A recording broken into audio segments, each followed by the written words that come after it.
تو روم کے بادشاہ نے، چونکہ روم شام سے لگا ہوا تھا، بلکہ رومیوں کا ہی بہت سا علاقہ شام میں آیا جو مسلمانوں نے فتح کیا تھا، کچھ رومیوں کا تھا، کچھ جو ہے یہ پرشین امپائر کا تھا، یعنی فارس، یہ سب علاقے وہی تھے، لیکن اکثر اس میں روم کا علاقہ تھا، اور کچھ علاقے باقی تھے، تو وہ لوگ بھی حضرت معاویہ رضی اللہ عنہ سے چونکہ نزدیک تھا تو تعلقات تھے، تو اس نے اس تعلقات کے بنا پہ سوچا کہ بڑا اچھا موقع ہے دونوں میں دشمنی پیدا کرنے کا، حضرت علی رضی اللہ عنہ کے مقابلے میں حضرت معاویہ رضی اللہ عنہ کی تعریف کر کے یا مدد کر کے اس جنگ کو اور بھڑکانے کے لیے۔ لیکن حضرت معاویہ رضی اللہ عنہ نے جو اس کو سخت الفاظ میں جواب دیا، میں نے آپ کو سنایا بھی، انہوں نے کہا تھا کلبر روم، روم کے کتے کہا کہ اگر تو نے ہم دونوں کے درمیان مداخلت کی تو حضرت علی میرے جو ہے لیڈر ہوں گے اور میں ان کا ایک معمولی سپاہی ہوں گا، اور تیرا خاتمہ پہلے کریں گے۔ تو اس سے پتہ چلتا ہے کہ ان حضرات میں دلی دشمنی یا دینی دشمنی ایسی کوئی چیز نہیں تھی، بس ایک مسئلہ تھا حضرت عثمان رضی اللہ عنہ کے شہید کرنے والوں کا بدلہ لینا۔ اب یہ لوگ جو حضرت عثمان رضی اللہ عنہ کو شہید کیے تھے، یہی لوگ جنگ جمل میں بھی دو گروپوں میں بٹ کر اچانک دونوں کو لڑایا۔ یہی لوگ حضرت معاویہ اور حضرت علی رضی اللہ عنہ میں جب صلح ہونے کو بالکل تیار تھا، صلح نامہ لکھا جا رہا تھا، بلکہ تیار بھی ہو گیا تھا، لیکن اچانک رات میں یہی دونوں گروہ جو دونوں طرف بٹے ہوئے تھے، دونوں ایک دوسرے پر حملہ کر کے فساد کراتے، اور یہ گروہ بعد میں جو لوگوں کو معلوم ہوا وہ یہ خوارج یا سبائیت، جسے حضرت علی رضی اللہ عنہ نے خود پہلے ان سبوں کو ختم بھی کیا، کچھ کو جلا بھی دیا، کچھ کو قتل بھی کیا، اور یہی لوگوں نے حضرت علی رضی اللہ عنہ کو بھی شہید کیا، اور یہی لوگ حضرت حسین رضی اللہ عنہ کو بھی شہید کیا۔ خیر حضرت حسین رضی اللہ عنہ کا واقعہ بعد میں آتا ہے، حضرت معاویہ رضی اللہ عنہ کی زندگی سے اس کا کوئی تعلق نہیں۔ حضرت معاویہ رضی اللہ عنہ اپنی پوری زندگی گزار رہے تھے۔ حضرت علی رضی اللہ عنہ کے انتقال کے بعد، شہادت کے بعد، جو علاقہ حضرت علی رضی اللہ عنہ کو خلیفہ مانا تھا، بلکہ اکثر وہی تھے، مکہ، مدینہ، کوفہ، بصرہ، مصر، سب حضرت علی رضی اللہ عنہ کو ہی خلیفہ مانے تھے، اور حقیقی خلیفہ وہی بھی تھے۔ آپ کی شہادت کے بعد سارے لوگ حضرت امام حسن رضی اللہ عنہ کو خلیفہ مان لیا، لیکن حضرت حسن رضی اللہ عنہ کو پیارے نبی صلی اللہ علیہ وسلم کا فرمان یاد تھا۔ آپ صلی اللہ علیہ وسلم کا فرمان ہے کہ میرا یہ نواسہ دو مسلمانوں کو، گروہ کو آپس میں ملا کر چھوڑے گا۔ ایک 2-4 مہینے، بعض لوگ 6 مہینہ کہتے ہیں، بہرحال جتنا دن بھی ہو، حضرت حسن رضی اللہ عنہ خود حضرت معاویہ رضی اللہ عنہ کے پاس جاتے ہیں اور کہتے ہیں کہ میں اپنے نانا جان کے فرمان کے مطابق اپنے آپ کو دستبردار کرتا ہوں اور آپ کو مسلمانوں کا حاکم، امیر تسلیم کرتا ہوں۔ حضرت معاویہ رضی اللہ عنہ نے بھی ان کی بڑی عزت کی، بہت اکرام کیا، ساری چیزیں ہوئی، اور اس کے بعد پوری اسلامی سلطنت ایک شخصیت کے انڈر میں آ گئی، کوئی اختلاف اب نہیں رہا۔ حضرت معاویہ رضی اللہ عنہ نے ان سارے سبائیت کے لوگوں کو چن چن کر، کیونکہ وہ بہت دور اندیش آدمی بھی تھے، اچھی فوج بھی تھی ان کے پاس، اچھے لوگ بھی تھے اور وفادار لوگ بھی تھے شام کے، ان سبوں کو ختم کر دیا۔ لہذا اس کے بعد یہ سب تقریباً 41 ہجری میں ہوا ہے، 41 ہجری میں۔ اس کے بعد 20 سال تک پورے مسلمان پھر امن، سکون، اطمینان کی زندگی گزارے ہیں، اور معاویہ رضی اللہ عنہ امیر۔ اسلام بھی کافی دور تک پھیلا ہے، بہت سے علاقے فتح ہوئے ہیں، بہت سے کام ہوئے ہیں، بہت سی چیزیں ہوئی ہیں، اور سارے مسلمان بھی اس وقت تک ابھی ایک ہی تھے۔ پھر حضرت معاویہ رضی اللہ عنہ نے، بہت سے لوگ یہ سمجھتے ہیں کہ شاید بالکل آخری عمر میں انہوں نے یزید کو اپنا نائب بنایا ہو، ایسا کچھ نہیں ہے۔ اپنے زندگی میں ہی تقریباً 4-5 سال پہلے ہی حضرت مغیرہ بن شعبہ، ایک صحابی رسول ہیں، انہوں نے آپ کو مشورہ دیا تھا کہ حالات اچھے نہیں ہیں، کہیں ایسا نہ ہو کہ پھر خانہ جنگی یا الگ الگ علاقے پھر اٹھ کھڑے ہو جائیں، بہتر ہے آپ اپنی زندگی میں کچھ کریں۔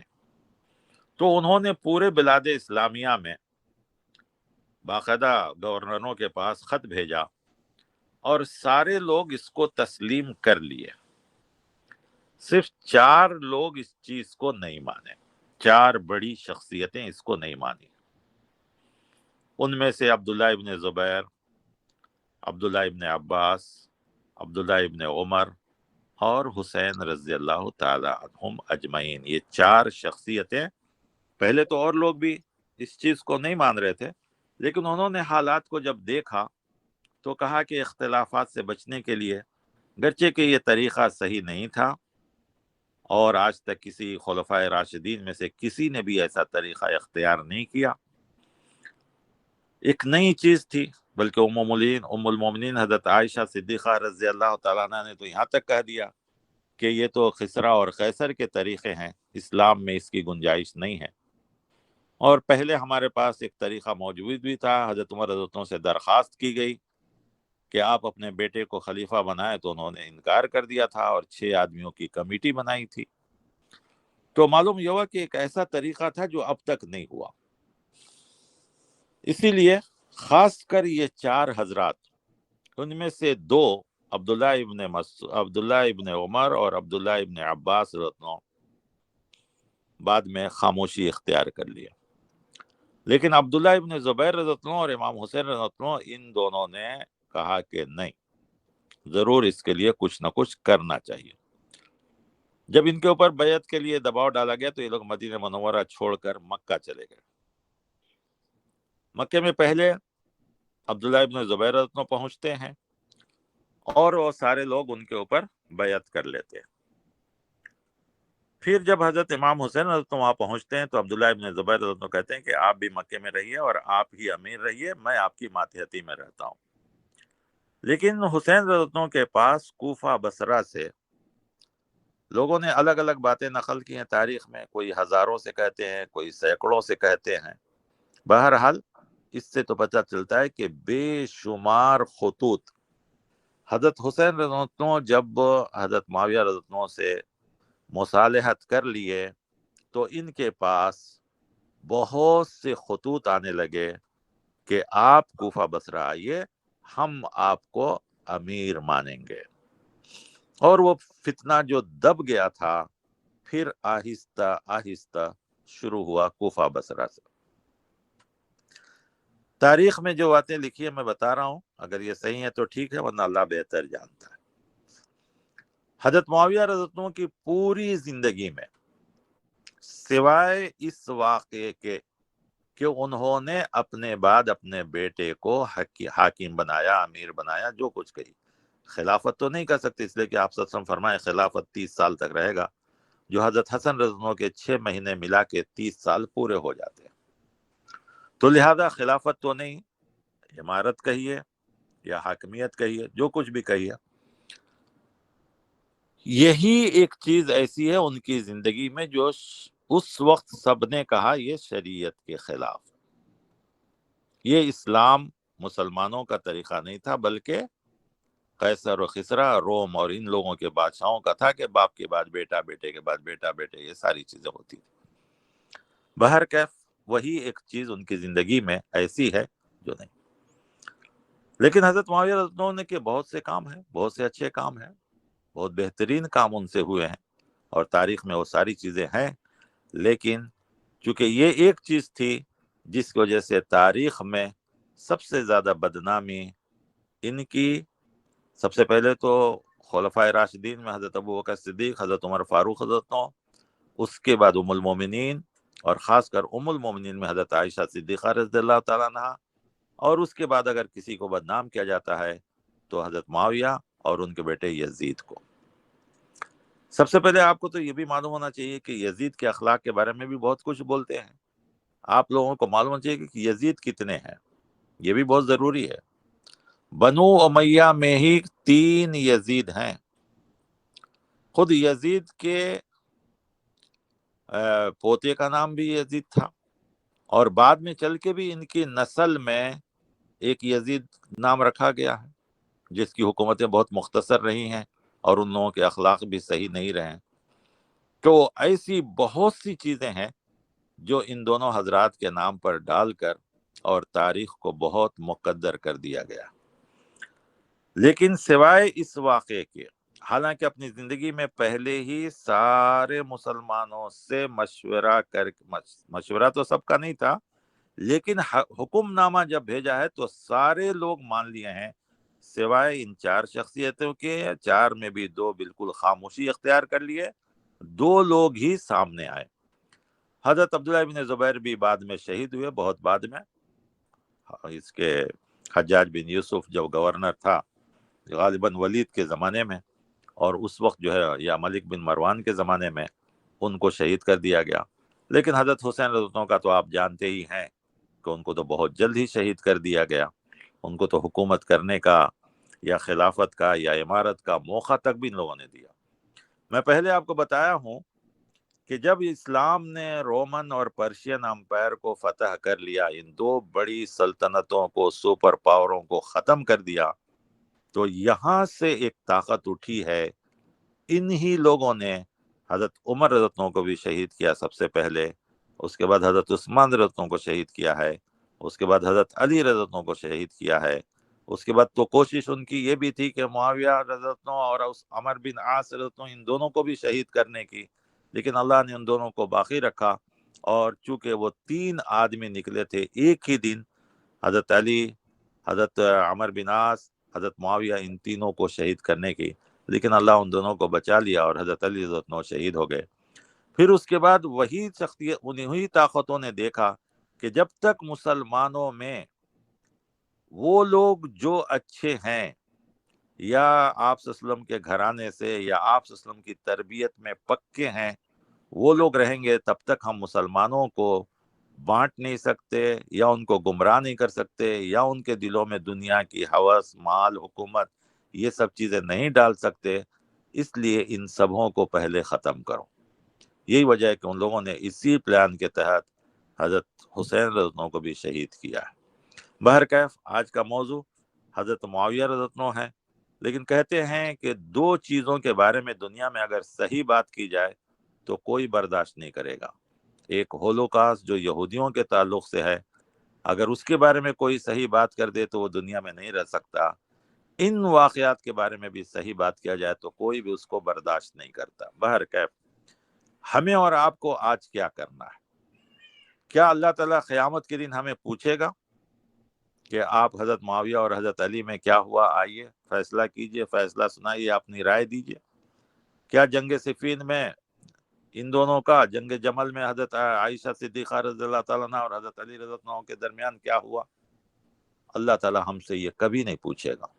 اس لیے میں نے 2 آیتیں آج تلاوت کی ہیں۔ ایک آیت تو پہلے بھی تلاوت کی تھی، لیکن اس کو سن لیجئے ترجمہ۔ حضرت عبداللہ ابن عباس، یہ بھی حضرت عبداللہ ابن عباس آپ صلی اللہ علیہ وسلم کے چچا ہیں، حضرت عباس حضرت علی رضی اللہ عنہ کے بھی چچا ہیں، اور حضرت عبداللہ جو عبداللہ ابن عباس کے بیٹے ہیں، یہ اللہ تعالیٰ کے رسول صلی اللہ علیہ وسلم نے ان کی تعلیم کے لیے، ان کے علم کے لیے، تفسیر کے لیے دعا کی تھی ان کے لیے۔ تو انہوں نے ہی اس آیت کی تفسیر جو سورہ حشر کی ہے کہ والذین جاءوا من بعدہم یقولون، اس آیت سے پہلے